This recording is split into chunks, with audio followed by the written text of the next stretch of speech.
ॐ नमो हनुमते रुद्रावताराय सर्वशत्रुसंहारणाय सर्वरोगहराय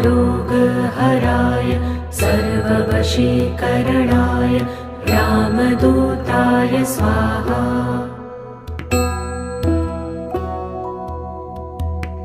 ॐ नमो हनुमते